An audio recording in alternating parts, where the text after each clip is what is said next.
E aí galera do canal, tudo bem com vocês? No vídeo de hoje eu vou te mostrar como comprar Dog Go to the Moon na Gate.io. Se você não tem cadastro na Gate.io, link tá na descrição, clica no link, faz teu cadastro e após fazer seu cadastro tem que mandar o USDT aqui para Gate.io. Como que manda o USDT aqui para Gate.io? Tem um link aqui na descrição explicando passo a passo. Após enviar, vamos lá. Você vai clicar aqui no menu ativos, você vai ver aqui, ó, eu já tenho meus USDT, tá? R$59 de USDT aqui, tá? 10,54 USDT.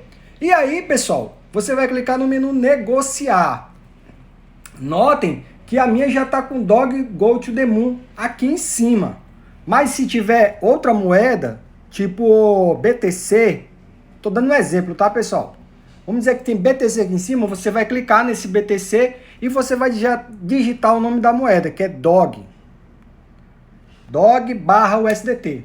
E aqui onde tem limite, você vai colocar mercado. Essa barrinha aqui, pessoal, ó, para um lado e para o outro, você vai escolher quanto dos seus USDT você quer comprar. Eu quero comprar tudo, vou clicar em comprar. Aqui eu vou colocar minha senha de segurança, senha fundo, que eu cadastro lá no menu segurança.